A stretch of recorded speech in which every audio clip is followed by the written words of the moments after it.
conocemos no solamente en el ámbito constitucional, jurídico, sino también en el ámbito político, con el cual hemos compartido muchos momentos hace muchos años, y que creo que tiene ese mensaje, esa intención, ese deseo a nivel nacional, y como que lo viene haciendo, lo hicimos acá, hemos estado en Iquitos, vamos a estar en Arequipa, en Norte, porque la Casa de la Constitución es una oportunidad de tener gente joven, que asuma responsabilidades. Es decir, es un poco el nombre con el cual, ese paraguas con el cual se quiere dar a entender que las leyes, los derechos, los deberes, que son transversales y verticales, o sea, que son iguales para todos.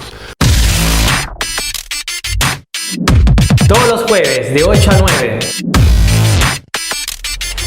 La opinión de las y los jóvenes.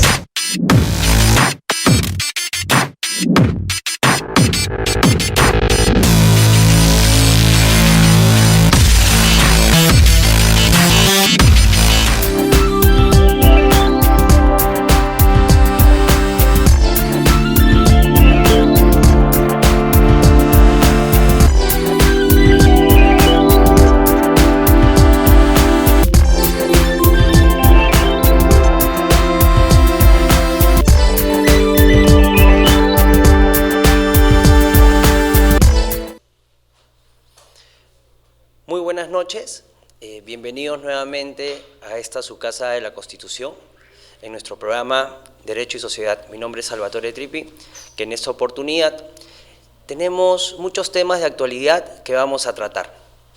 Para ello hemos invitado a dos especialistas, al doctor Álvaro Neira Castro y al doctor Luis Casaverde Reina, con los cuales vamos a tratar temas muy puntuales, por ejemplo, investigaciones en el Congreso, cuáles si tienen la compatibilidad con la Fiscalía, temas netamente del Código Procesal Penal y muchos más. Pero todos estos temas los vamos a desarrollar después de la publicidad.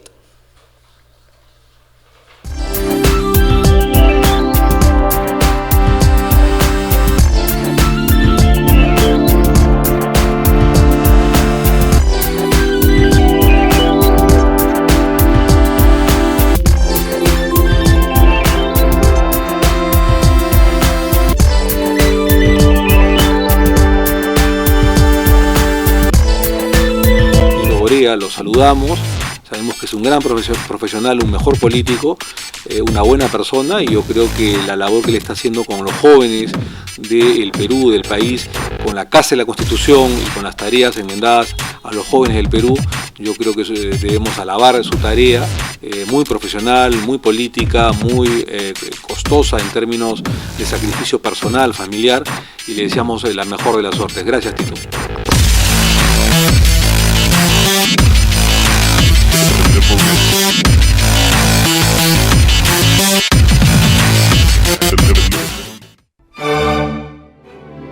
Opinión libre, todos los lunes a las 6 de la tarde. Nuestro nuevo segmento, Termómetro Legislativo. Las noticias políticas de la semana.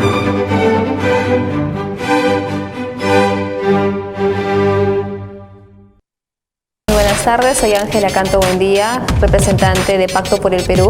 Felicitar por los temas de interés nacional que están tocando, especialmente para poder juntar, unir a la juventud en esta influencia grande que es la política. Muchas gracias y un saludo grande de la Casa de la Constitución.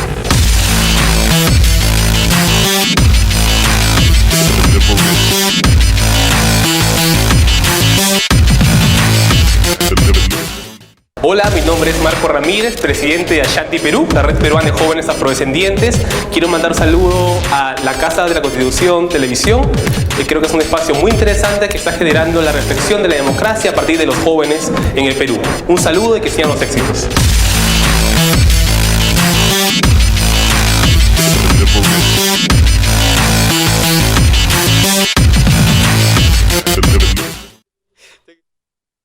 Christian Armand.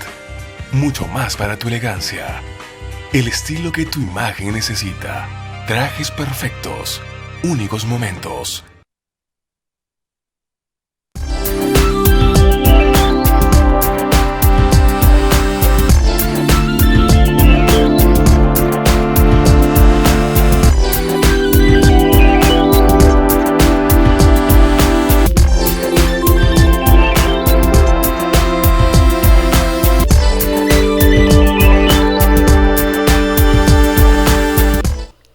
Bueno, continuando con nuestro programa, le damos la bienvenida aquí a los especialistas. Doctor Luis Casaverde Reina, muy buenas noches.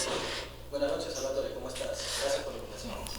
Señor Álvaro Neira Castro, ¿cómo está usted? Buenas noches, Salvatore, muy agradecido por la invitación.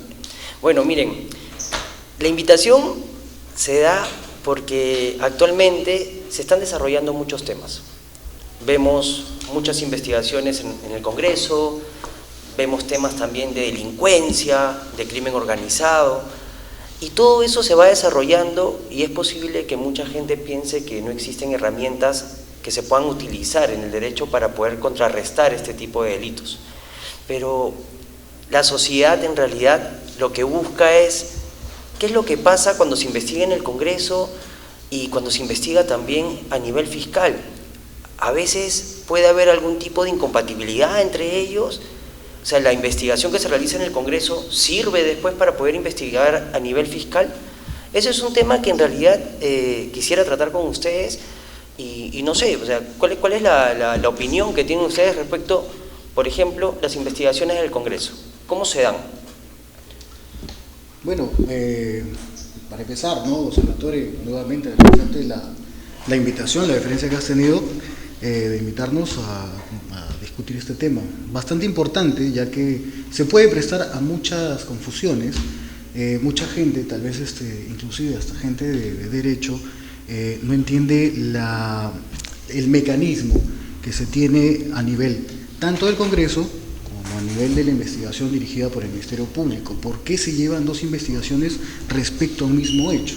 Eso para muchos entendidos en derecho podría verse como una especie de conflicto, pero no es tanto así, y creo que eso lo vamos a ir desarrollando durante la conversación, dado que este tipo de investigaciones, cada una responde a una naturaleza distinta, una naturaleza específica que hace que cada vía sea la propia para desarrollar la investigación de acuerdo o desde el punto de vista del cual se pretende investigar, tanto a nivel del Ministerio Público, ¿no?, respecto a lo que es la implicancia netamente penal. Es decir, que cada uno con su competencia. Así es. O sea, para eso existe un reglamento. Efectivamente. Ok.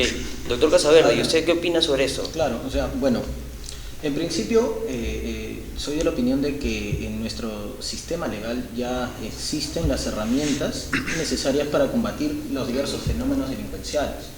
Llámese desde lo que son delitos de orden común, como puede ser un hurto, un tema de robo, llegando hasta temas pues, de sicariato, organizaciones criminales, grupos criminales, pero además los delitos relacionados a funcionarios públicos, ¿no? Entonces, aquellos delitos que son los que muchas veces terminan digamos, en las tribunas del Congreso.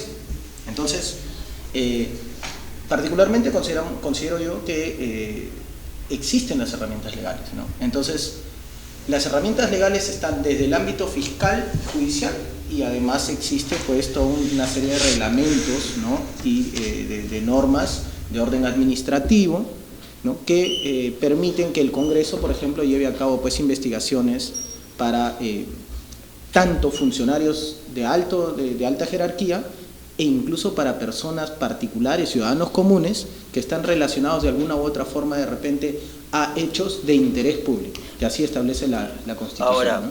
si estamos hablando que cada uno dentro de sus competencias pueden desarrollar una investigación, me imagino también que reúnen todos los principios legales de una investigación.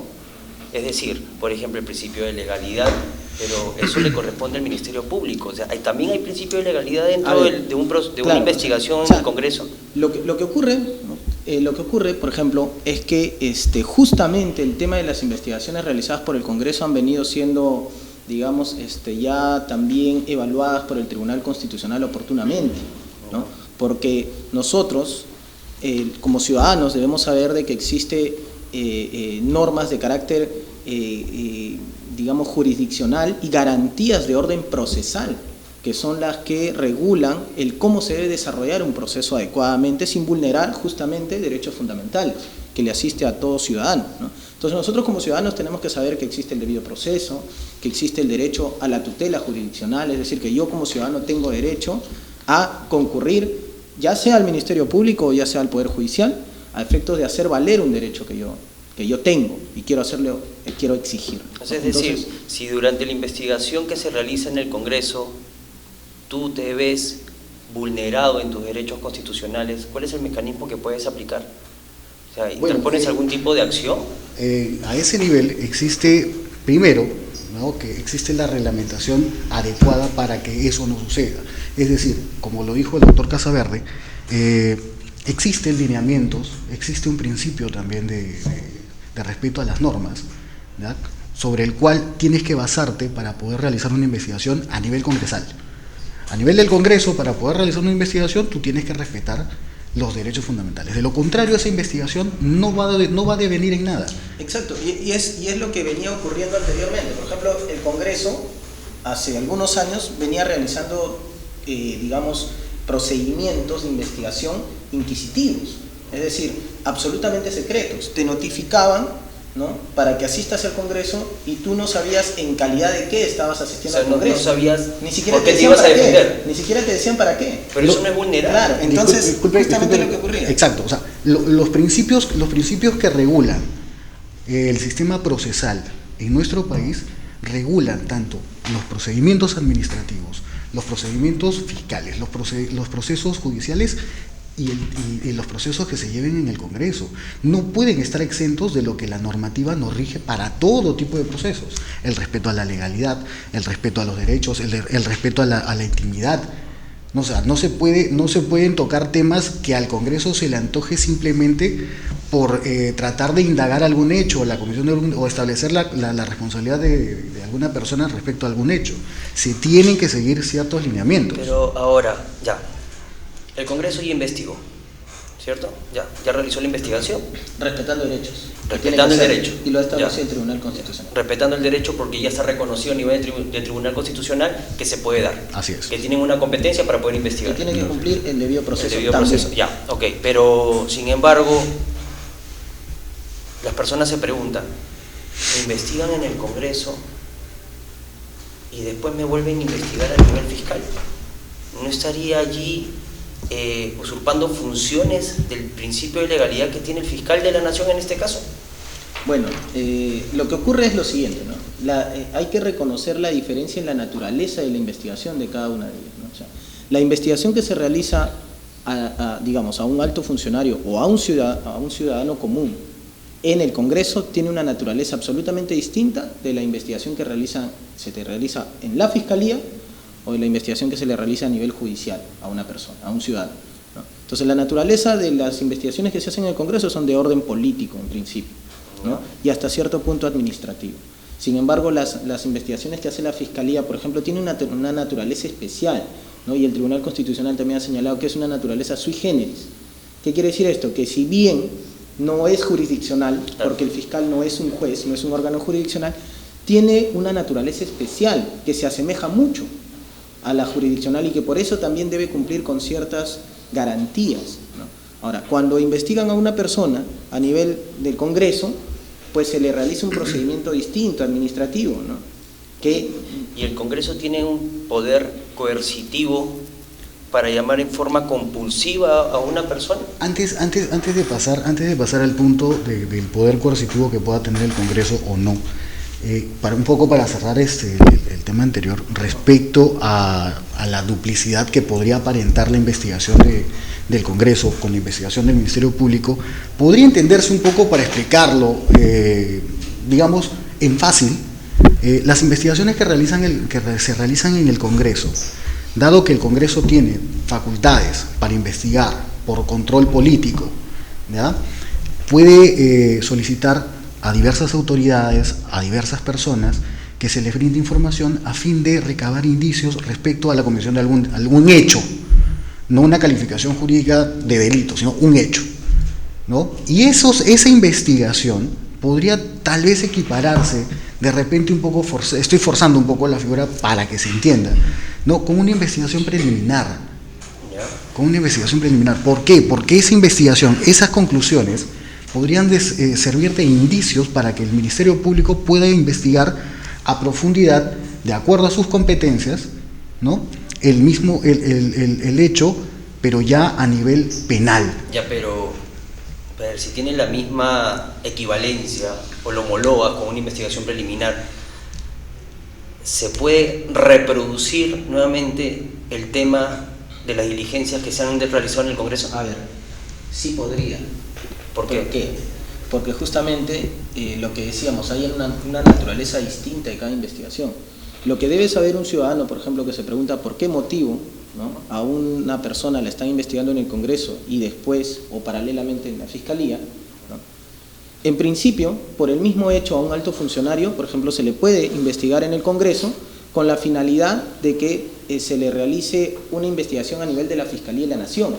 Por ejemplo, a un alto funcionario se le investiga en el Congreso a efectos de recabar ciertos elementos indiciarios, y como esta persona tiene una prerrogativa de antejuicio, entonces el Congreso es el que debe realizar un informe, ¿no?, dirigido al fiscal de la Nación. Porque cuando una persona es un alto funcionario, el único que tiene la prerrogativa de investigarlo, de iniciar una investigación a un alto funcionario, llámese por ejemplo un congresista, el presidente de la República, un miembro del Consejo Nacional de la Magistratura, ¿no?, o miembros del Tribunal Constitucional, por ejemplo. Entonces el Congreso debe realizarle una investigación sumaria y presentar un informe a efectos de que la Fiscalía de la Nación, sí, obviamente no es vinculante, la Fiscalía de la Nación verá si, encontrando indicios, formaliza una denuncia o archivará. Entonces hay que entender que en principio las investigaciones deberían ser, digamos, insumos, ¿no? Las investigaciones del Congreso deberían ser insumos para que en la Fiscalía de la Nación se pueda realizar una investigación. Ya, ahora, si bien es cierto, se recogen elementos, hace un momento acabamos de decir que ya está reconocido por el Tribunal Constitucional, el tema de la investigación preliminar, se podría decir así, homologándola para que sea entendible. Exacto, ya, para que sea entendible. No es exactamente la naturaleza de, pero es para que se entienda. Ya, ahora, pero vamos a suponer, en esa investigación se puede determinar cuándo hay un elemento que ha sido recabado en forma prohibida, vulnerando algún derecho. Porque se da la posición de que muchas veces al incorporar la investigación del Congreso, se incorporan elementos que muchas veces pueden estar desfasados o simplemente se han recabado en forma prohibida, ¿no? Cuando esta investigación ha sido, ha culminado y puede tener algunos elementos que no han sido llevados conforme a los principios que rigen todos los procedimientos y todos los procesos en nuestro país, el Ministerio Público, como defensor de la legalidad, tiene la obligación de verlo. O sea, ya después de que han emitido el informe. Exacto, concluye con un informe. O sea, llega el informe a la Fiscalía de la Nación ve, ya, esto es, se aperturan, ¿no?, si formalizan la denuncia, porque en ese caso se podría ser un preliminar, si formalizan la denuncia, allí ya podrán establecer si es que se ha sido recabado un elemento prohibido o no. Exacto, y podría considerarlo, claro, o no podría considerarlo de acuerdo a la naturaleza del error. Disculpa. Sí, claro, doctor Neira, no hay problema. Sino, lo que decía era que la valoración de los elementos que uno podría considerar eventualmente como prohibidos o no, la tiene que realizar el juez, ¿no? Definitivamente. Entonces, aquí hay un tema que es muy importante entender, que es cuando el Congreso realiza una investigación, ¿no?, y es el primer órgano estatal que interviene en un hecho presuntamente delictivo. Los elementos o fuentes de prueba, que digamos, para que se entienda en términos sencillos, los primeros elementos que van a probar, que van a acreditar un presunto delito, ¿no?, tienen que ser obtenidos lícitamente. Entonces, cuando el Congreso realiza una investigación, siempre puede ocurrir el riesgo de que se puedan perder, porque se pueden obtener de una manera ilegal, ilícita, ¿no? Entonces, pero no nos vamos a dar cuenta si esto ha ocurrido o no, hasta que estemos en un proceso judicial. Ya. Es muy interesante esa posición, claro. Es muy interesante la posición, las opiniones que están brindando, que vamos a seguir desarrollándolas, pero en este caso lo vamos a realizar luego de la publicidad. Christian Armand, mucho más para tu elegancia. El estilo que tu imagen necesita. Trajes perfectos, únicos momentos.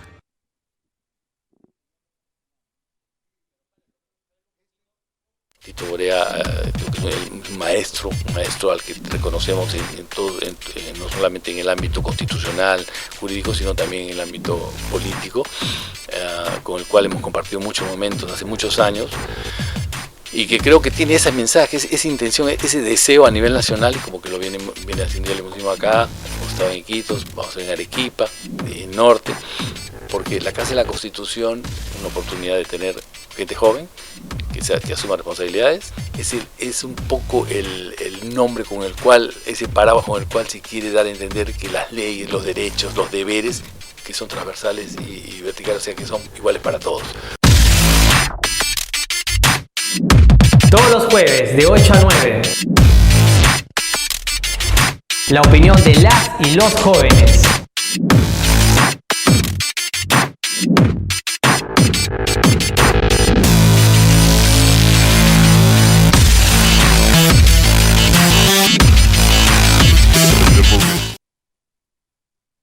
Christian Armand. Mucho más para tu elegancia. El estilo que tu imagen necesita. Trajes perfectos. Únicos momentos.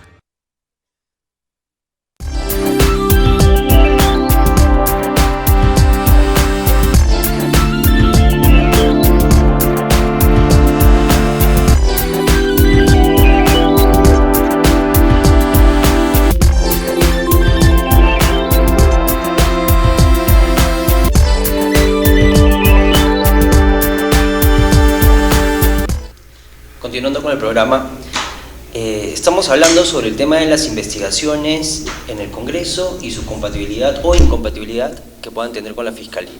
Bueno, ya hemos escuchado a los especialistas sobre este tema, pero hay algo que siempre se preguntan las personas. Depende de quién o cómo establecer si existe un nebis in idem o no cuando hay dos investigaciones paralelas? Bueno, con respecto a eso, Salvatore, no puede establecerse la existencia de un nebis in idem porque ambas vías son distintas. No se contempla la identidad de los tres elementos que configuran pues, la existencia de un nebis in idem. No podemos decir que en una que es totalmente penal, ¿no?, sancionadora, la otra es netamente investigativa política. Su naturaleza son distintas. Por eso no podemos decir que existe un nebis. Claro, o sea, agregando un poco, ¿no? El desarrollo, por ejemplo, que ha hecho el Tribunal Constitucional sobre el tema en su oportunidad establece que, por ejemplo, hay ciertos requisitos que se debe cumplir, pues, ¿no?, para que existe el nebis in idem, que es justamente lo que hablaba el doctor Neira, que es el tema de la identidad, ¿no?, la triple identidad, la identidad de persona, la identidad del objeto de persecución, ¿no?, principalmente. O sea, por ejemplo, en la identidad de persona puede ser que se trate de la misma persona, ¿no?, puede ser que incluso se trate de la misma causa, ¿no?, que es la identidad de causa, ¿no?, también que habría que ver. Pero el objeto, que es materia de persecución, allí es donde normalmente radica la diferencia, ¿no? ¿Por qué? Porque el objeto que es materia de investigación digamos, en el ámbito del Congreso, en principio es de orden político, ¿no? Normalmente cuando se establecen las comisiones, ¿no?, las comisiones son de orden político y buscan establecer si se ha vulnerado, por ejemplo, el tema de la ética, ¿no?, el tema de alguna inconducta funcional, pero no de orden penal. Distinto, ¿verdad? Claro, un nivel de responsabilidad distinto. Ahora, podría ocurrir que dentro de una investigación que se realice en el Congreso, esta sirva como informe para que posteriormente se realice pues una investigación de orden penal. ¿Ese informe es acusatorio o simplemente es un informe de recomendación? Es un informe con recomendaciones. Es un informe con recomendaciones. Porque finalmente, como señalábamos, el informe no es vinculante para el fiscal de la Nación. El fiscal de la Nación recogerá el informe, que digamos como insumos, ¿no?, y a partir de ello, ¿no?, el fiscal de la Nación tiene que iniciará la investigación penal propiamente dicha. Y verificará, o de lo contrario puede archivar también. Así es. Llega la Fiscalía de la Nación y formaliza la investigación, pero debe haber un previo, porque normalmente a los congresistas no se les puede seguir una investigación así nada más. O sea, yo me imagino que como ellos gozan de la inmunidad, hay que levantársela, me imagino, claro, ¿no? Por supuesto. Justamente cuando el fiscal de la Nación advierte que hay indicios para que pueda denunciar, ¿no?, inmediatamente él a su vez remite un informe al Congreso a efectos de que se realice el trámite correspondiente para levantar la inmunidad, que es justamente lo que se requiere, ¿no? Bueno, ya ese es un tema que en realidad lo vemos todos los días. Hay comisiones de investigación en el Congreso por diferentes temas de coyuntura, normalmente política, muchas de ellas también dentro de lo que es el tema de criminalidad organizada. Conociendo que ustedes manejan los temas procesales, es importante hablar ahora sobre el tema de crimen organizado. Nosotros sabemos que en la actualidad hay mucha delincuencia. Ya no puedes ir a ningún lado porque simplemente o te matan o con mucha violencia te hacen un daño gravísimo, te pueden dejar paralítico en algunas oportunidades. Hoy día ha salido que a un chico en un internet lo han baleado, ¿no? En la cabeza. Entonces, ¿qué hacemos frente a eso? O sea, ¿cuál debería ser las acciones que se deben tomar frente a este tipo de casos? Es un tema de opinión, claro, ¿no? Y ahora, la pregunta también podría ser, ¿nos ayudará o servirá yo me pregunto personalmente, ¿no? ¿Servirá estas campañas Chapa tu choro y, por ejemplo, y matan? No, yo creo que la violencia es lo primero que tenemos que erradicar, ¿no? La violencia solo genera más violencia. No. Una respuesta de ese modo por parte de la sociedad, tal vez es una respuesta al problema que estamos viviendo, a la circunstancia social que estamos viviendo, pero no es la correcta, no es la ideal. Por algo somos un Estado de Derecho. No podemos saltar las normas que nosotros mismos hemos decidido respetar.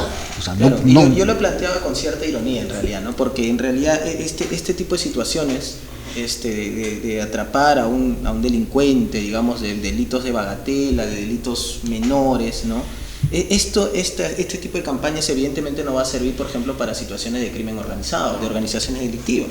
Claro, son dos elementos, son dos niveles distintos. Claro, entonces ahí hay que darnos cuenta de que lo que nos sirve finalmente siempre son las herramientas de orden legal, el respeto al Estado de Derecho. Si estamos hablando que es posible que esto de chapa tu choro y déjalo paralítico, que es un tema muy complicado y lamentablemente se está llamando mucho a la violencia, pero en paralelo, legalmente, tenemos la detención ciudadana, si no me equivoco.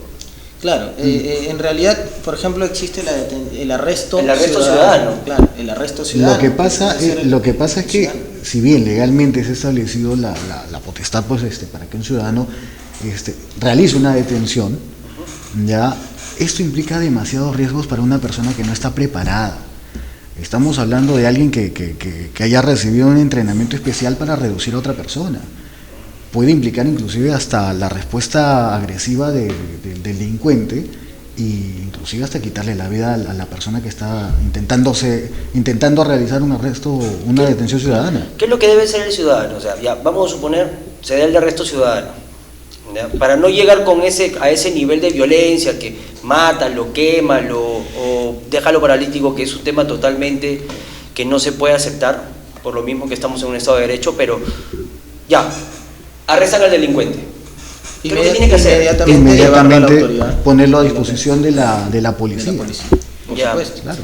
¿Y cuál es en ese momento y hay un tema que agregar ahí, que cuando un ciudadano arresta o detiene a una persona, por ejemplo, se va a correr mucho el riesgo de que se puedan perder las pruebas. Exacto. Si aplicamos, ¿no?, si llevamos adelante este tipo de prácticas, ¿no?, va a correr el riesgo de que se puedan perder las pruebas, ¿no? Entonces, ¿existe el arresto ciudadano? Sí, es decir, el ciudadano puede atrapar a un delincuente, sí lo puede atrapar. En flagrancia. En flagrancia, por supuesto, ¿no? En los supuestos de flagrancia, ¿no? Te están hurtando a ti o a un familiar, a un conocido. A claro, la norma que desarrolla este tema establece cuáles son las condiciones para que se considere una detención o un arresto ciudadano. Pero esos son los lineamientos. Para hacerlo coloquial, si bien tiene lineamientos todo, pero ¿qué es flagrancia? O sea, ¿qué nosotros le decimos flagrancia? Flagrancia es intervenir a alguien en el preciso instante. Exacto, que está en el momento donde está delinquiendo. En ese preciso momento.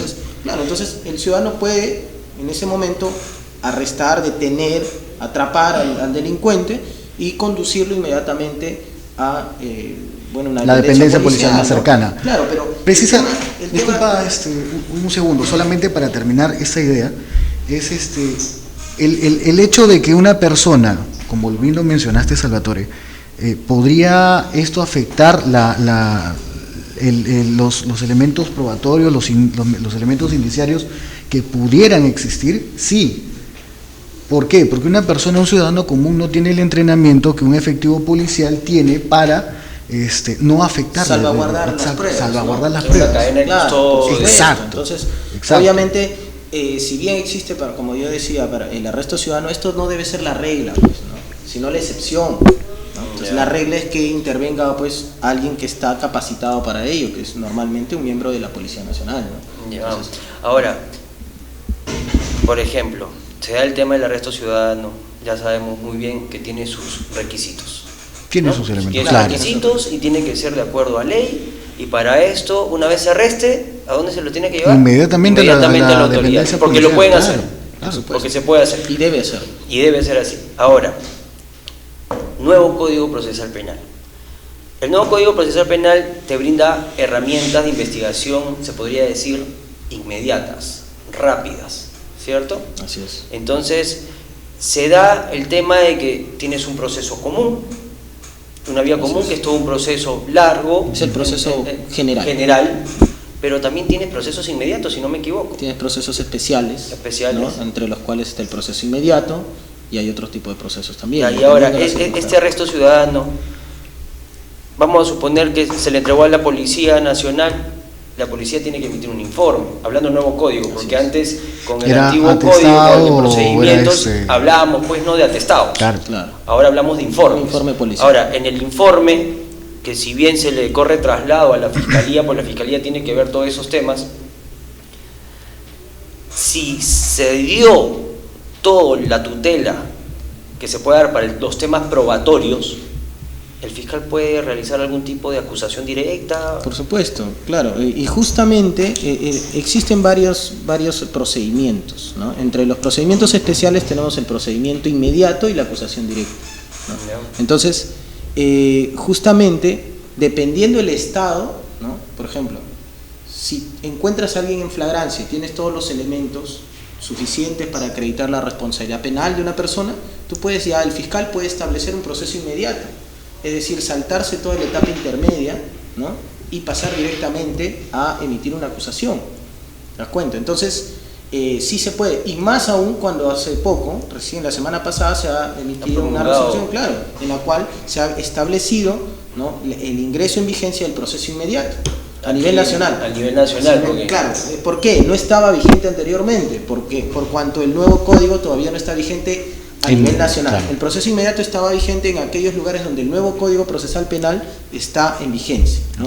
Obviamente no está en el Distrito Judicial de Lima, por ejemplo, ¿no? Entonces, con esta nueva ley en la que se ha promulgado, ¿no?, se ha puesto en vigencia el proceso inmediato. Se ha dado un plazo, si mal no recuerdo, de 90 días para su implementación, ¿no?, que obviamente cada entidad, llámese el Ministerio Público, Poder Judicial, deberá implementarlo, ¿no? Pero ya estableció el hecho justamente de que si alguien ha sido encontrado, una persona determinada ha sido encontrada en flagrancia y se han podido recabar los elementos necesarios para acreditar su responsabilidad, pues ya no es necesario que pase este proceso. Justamente la ley está estableciendo y está prácticamente obligando, ¿no?, salvo excepciones, al fiscal a que utilice este proceso inmediato.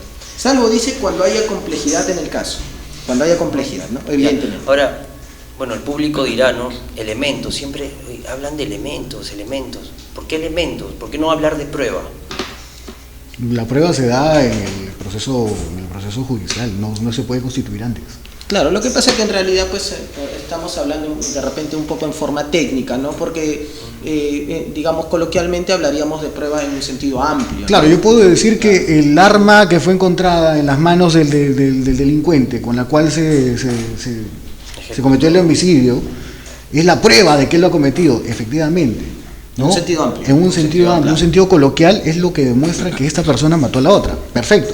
Pero a nivel jurídico, la prueba se constituye en el proceso. En el juicio oral. En el juicio oral. Claro, Ahí se da el contradictorio. Claro. Antes es un elemento, es un elemento más. Aportar, ¿no? se va a aportar. Pero bueno, en realidad pues estamos hablando de pruebas que van a ser utilizadas, ¿no? Digamos eso. Bueno, porque es interesante. Nosotros muchas veces hablamos ya de todos los hechos que han sido cometidos, muchas veces las herramientas que se pueden utilizar, pero considero que también deberíamos conversar acerca de aquellas acciones que se pueden realizar preventivamente, pero eso lo vamos a hablar luego del corte. Christian Armand, mucho más para tu elegancia. El estilo que tu imagen necesita. Trajes perfectos, únicos momentos. Tito Borea, lo saludamos, sabemos que es un gran profesional, un mejor político, una buena persona, y yo creo que la labor que le está haciendo con los jóvenes del Perú, del país, con la Casa de la Constitución y con las tareas enmendadas a los jóvenes del Perú, yo creo que debemos alabar su tarea, muy profesional, muy política, muy costosa en términos de sacrificio personal, familiar, y le deseamos la mejor de las suertes. Gracias, Tito.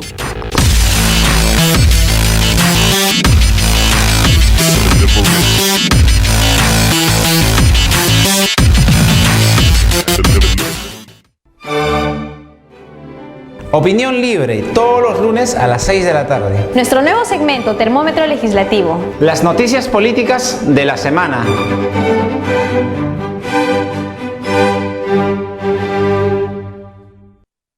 Buenas tardes, soy Ángela Canto Buendía, representante de Pacto por el Perú. Felicitar por los temas de interés nacional que están tocando esencialmente para poder juntar, unir a la juventud en esta influencia grande que es la política. Muchas gracias y un saludo grande de la Casa de la Constitución.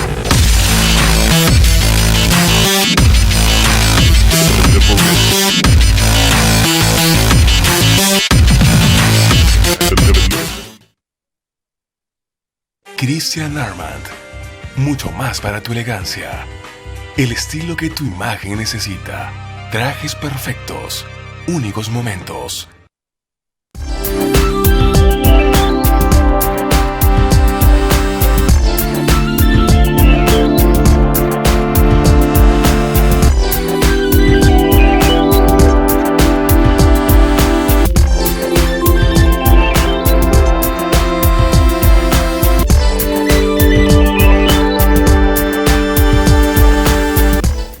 Continuando con el programa, estuvimos hablando sobre temas puntuales, sobre procesos especiales, que si bien es cierto se ha emitido ahora último, ¿no? la promulgación de una norma en la cual se va a implementar, ¿no? Claro, la norma ha dispuesto que ingrese en vigencia dentro de 90 días, ¿no?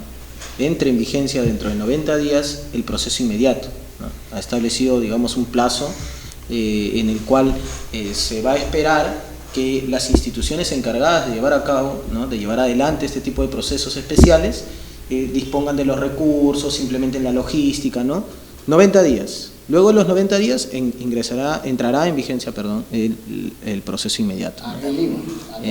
En todos aquellos, bueno, claro, todos los lugares donde no se esté aplicando el nuevo código. En otras cortes se está aplicando el nuevo código íntegramente. En Lima no es íntegro aún, pero esta modificación está permitiendo que el proceso inmediato se implemente en la Corte Superior de Lima. Ya, ok. Pero bueno, es muy interesante porque yo creo que es una herramienta importante para el momento que claro, existan elementos en ese momento para poder realizar una acusación directa. Celeridad procesal, ¿no? Celeridad procesal, porque claro, yo creo que las personas normalmente, tú vas a escuchar todos los comentarios de las personas y nunca llegan a sentenciarlos, nunca hay nada, o sea, nunca hay elementos, o sea, no se le puede, o sea, siempre el delincuente sale. Entonces ahí es un gran problema. Claro, lo que pasa es que la demora, digamos, de resolver los procesos judiciales, la demora da una sensación de impunidad, ¿no?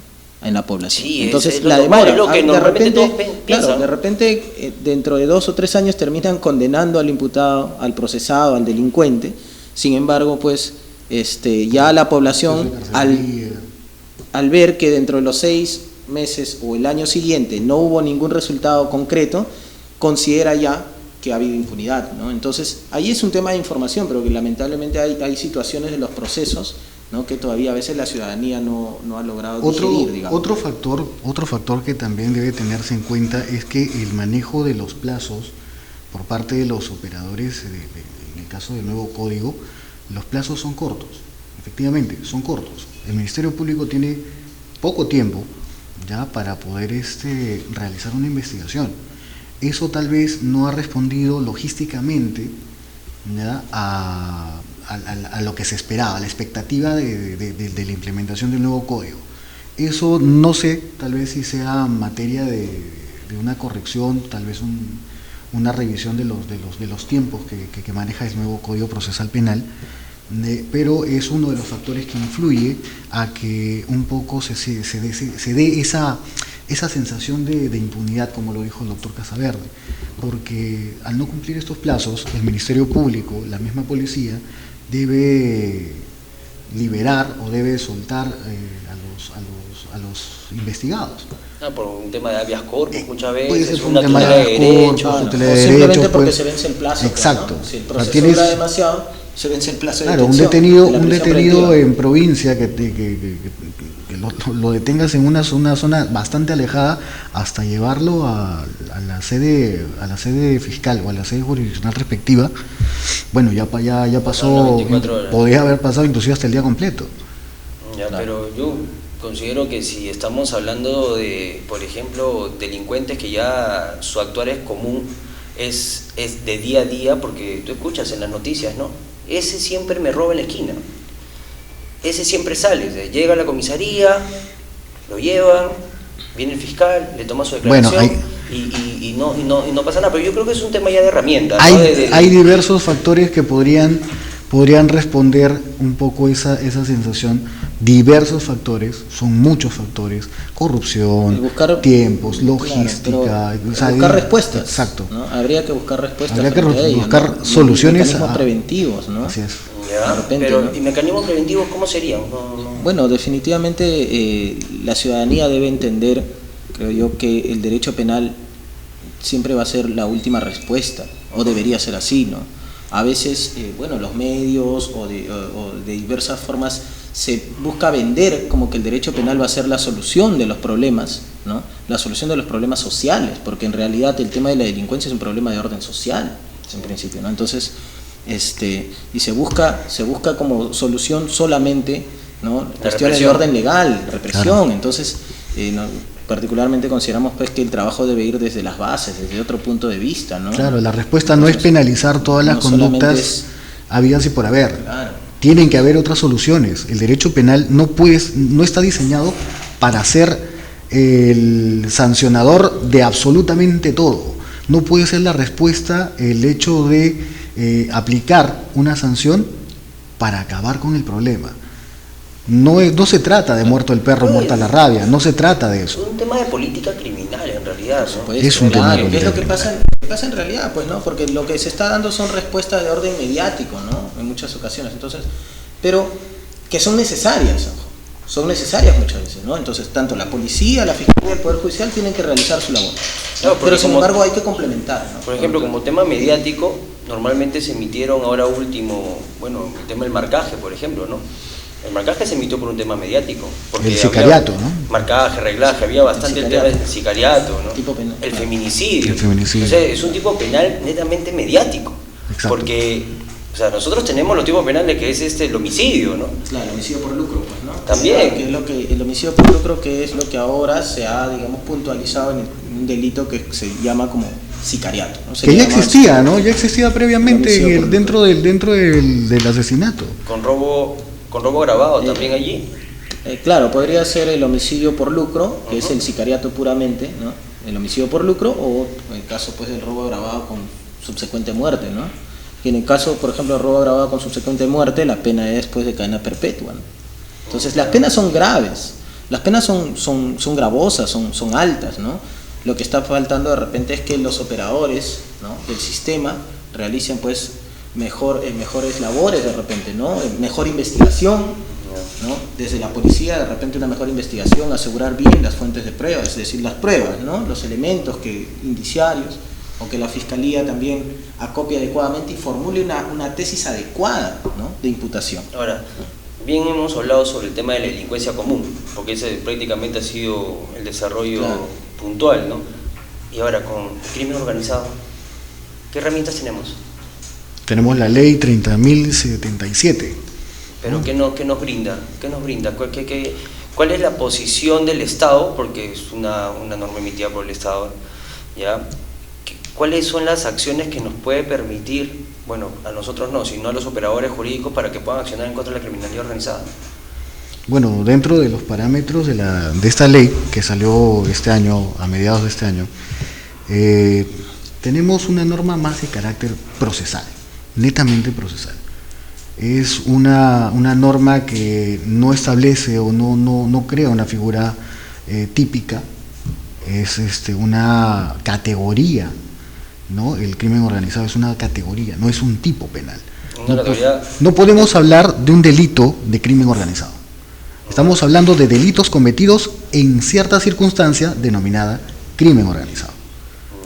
Son circunstancias especiales que hacen que esos delitos sean más graves. Claro, porque las personas cuando dicen, no, crimen organizado, pues eso lo escuchas todos los días en las noticias, ¿no? Crimen organizado, pero te preguntas, ¿hay un tipo penal? No. ¿O hay un antecedente penal? O sea, si hay un delito de crimen organizado, no existe el delito. No existe, pero hay un antecedente de tipo penal. Claro, para evidentemente, ¿no? O sea, nuestra legislación penal ya regula en el Código Penal el delito de asociación ilícita, ¿no? Entonces, el delito de asociación ilícita establece la persecución contra personas que se organizan a efectos de cometer una serie de delitos, con el objetivo de obtener lucro, de obtener un beneficio de orden económico. Entonces, en realidad, pues, si bien existe una ley que establece ciertas reglas procesales, ¿no? Para aquellos que, digamos, pertenecen a una organización criminal, ¿no? Y esta ley no ha establecido el delito, no ha creado un delito penal de organización criminal, no ha creado este delito, existe la asociación ilícita, ¿no? Que justamente reúne las características básicas de lo que se conoce como organización criminal. Entonces, consideramos que por principio de legalidad, es decir, si a alguien le vas a imputar, ¿no? Le vas a aplicar reglas procesales de crimen organizado, es decir, de conformar una organización criminal, pues para que tú respetes el principio de legalidad tendrías que, ¿no? Digamos, atribuirle un delito determinado, un delito que existe en el Código Penal. Una asociación a para. Exacto, o sea, necesariamente para que exista una organización criminal, ¿no? Que cometa un delito o que cometa delitos a nivel de crimen organizado, tiene que haber necesariamente pasado por una etapa en la cual ha cometido el delito de asociación ilícita para delinquir. Ya. Entonces las reglas existen, es decir, las herramientas están, ¿no? Ahora hay que diferenciar porque hay diversas formas de crimen organizado, ¿no? En realidad es un fenómeno, ¿no? El crimen organizado, más que un delito en sí, ¿no? Es un fenómeno de orden, como dicen muchos estudiosos señalan, de orden sociológico, ¿no? Y pluricultural, ¿no? O sea, es mucho más complejo, ¿no? Simplemente con esas herramientas podemos hacer algo. O sea, en realidad podemos luchar contra la criminalidad organizada porque cada día se está desbordando, es un problema. Pero ojo, que no solamente se desborda el crimen organizado, en realidad lo que muchas veces está desbordando es la delincuencia organizada, común pero organizada, ¿no? Es decir, tú ves que hay sicariato o que robaron una pollería, un grupo de 6 o 7 tipos que luego robaron un chifa y robaron otra vez otro restaurante. Entonces, esto normalmente no siempre es una organización criminal. No podemos hablar de crimen organizado dedicado a robar 5 farmacias. Claro, pero podría ser asociación ilícita. Lo que no se está aclarando tal vez, o la confusión que existe en la mayoría de ciudadanos estudiosos o no del derecho, es que la sensación de inseguridad se da por una confusión entre lo que es crimen organizado, asociaciones ilícitas y bandas. La normatividad no está adecuada. Claro, no ha sido muy clara, ¿no? Exacto, no ha sido muy claro su ámbito de desarrollo, porque se está atacando al crimen organizado como categoría superior, como una categoría que va más allá de lo que establece el Código Penal para una asociación ilícita. Una asociación ilícita que va más allá de los límites planteados en la 30.077 es crimen organizado. Perfecto, pero hay, solo para redondear la idea, Salvatore, hay todavía organizaciones criminales que no son crimen organizado, que siguen siendo asociaciones ilícitas, que se siguen desenvolviendo en ese ámbito. Pero a su vez hay suborganizaciones mínimas sin los criterios que nosotros jurídicamente conocemos para establecer que son una asociación ilícita, pero no los cumplen. Por lo tanto, estamos hablando de esos grupúsculos como bandas, que son, creo yo, estos dos niveles inferiores los que están dando esta sensación de inseguridad. El crimen organizado está siendo regulado a través de la 30.077, pero creo que la normativa, además de atacar también las asociaciones ilícitas a través del Código Penal, ¿no?, debe también incluirse o incorporarse o relacionar también a los grupos pequeños, a las bandas, que posteriormente van evolucionando y se van convirtiendo en asociaciones.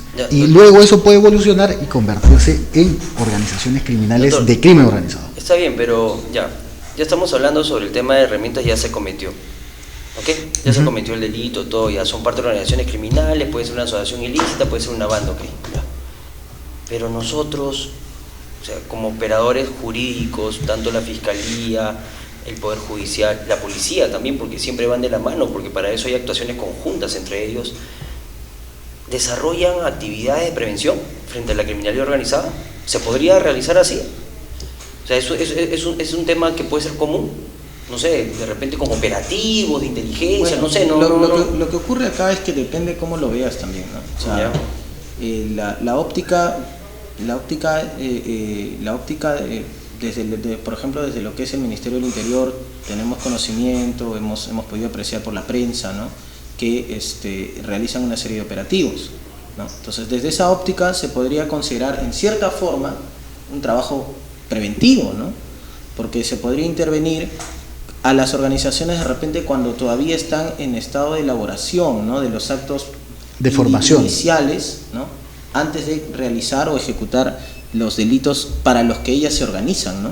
Porque una organización, una asociación se junta, se estructura no solamente para quedarse allí, sino para perpetrar, para cometer otro tipo de delitos, ¿no? Delitos como robo, marcaje, como finalmente la extorsión y otro tipo de situaciones. Un poco, disculpa Salvatore que te corte, un poco para evitar confusiones, a referirnos de asociación, ¿no? Es un criterio, es un término que está discutido, ¿no? Hablamos de agrupaciones ilícitas, ¿no? La prevención cabe. ¿Por qué? Porque el tipo penal establece que no es necesario que estas agrupaciones lleguen a cometer el delito fin. El hecho solo de constituir, formar parte, organizarse ya configura el delito. Por ahí podría ir la prevención. Por ahí las instituciones del Estado atacan preventivamente a estas organizaciones para poder evitar la comisión de delitos fin. El delito fin. Oh, en realidad que es muy interesante todo esto, porque ¿para qué? O sea, es un tema coyuntural. Es un tema que día a día se va tratando, la preocupación de la población. Por supuesto. Muchas veces nosotros como pobladores, ciudadanos, no entendemos qué es lo que está pasando en realidad, ¿no? Muchos dicen, no, se está desbordando, no está haciendo nada, no hace nada la policía, no hace nada la fiscalía, no hace nada el Poder Judicial. Pero creo que unir las fuerzas allí y en una actuación conjunta las cosas van a salir muy bien. Pero ya eso depende también de la política criminal que tenga el Estado, ¿no? La política criminal que tenga el Estado y la apertura que tengan las instituciones para poder dialogar, conversar, organizarse y buscar un horizonte común. Bueno, doctores, en realidad ha sido un gusto conversar con ustedes. Esperemos pues que haya una otra oportunidad para poder desarrollar temas de coyuntura, temas de realidad y en especial temas de derecho, ¿no? Para que todos los ciudadanos que nos están viendo ahora tengan mayor conocimiento de las acciones que se pueden realizar y con las herramientas procesales que nosotros tenemos, y más aún a todos los abogados que puedan obtener mayor información respecto a temas puntuales y especialidad. Bueno, por lo pronto le damos las gracias a nuestros invitados. Espero que sea hasta la próxima oportunidad. Seguramente, gracias por la invitación. Muy agradecido, Salvatore, por tu invitación. No, gracias a ustedes, muy amable. Ha sido muy interesante y bueno, ya nos despediremos en el siguiente bloque. Christian Armand, mucho más para tu elegancia. El estilo que tu imagen necesita. Trajes perfectos, únicos momentos. Tito Borea, lo saludamos, sabemos que es un gran profesional, un mejor político, una buena persona, y yo creo que la labor que le está haciendo con los jóvenes del Perú, del país, con la Casa de la Constitución y con las tareas enmendadas a los jóvenes del Perú, yo creo que debemos alabar su tarea, muy profesional, muy política, muy costosa en términos de sacrificio personal, familiar, y le deseamos la mejor de las suertes. Gracias, Tito.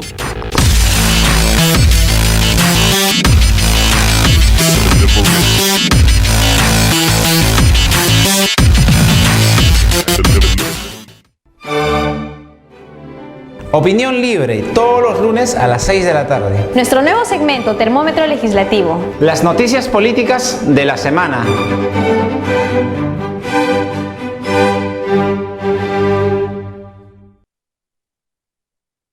Christian Armand. Mucho más para tu elegancia. El estilo que tu imagen necesita. Trajes perfectos. Únicos momentos.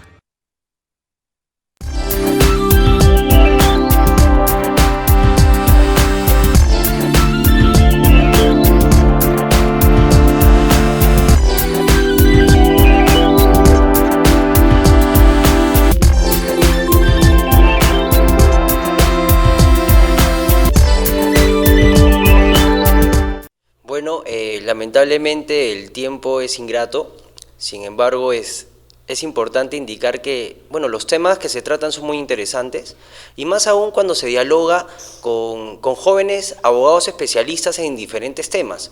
Y esto es interesante porque en realidad hay que darle la oportunidad a todas las personas, a todos los especialistas en derecho, para que puedan venir a conversar aquí en la Casa de la Constitución.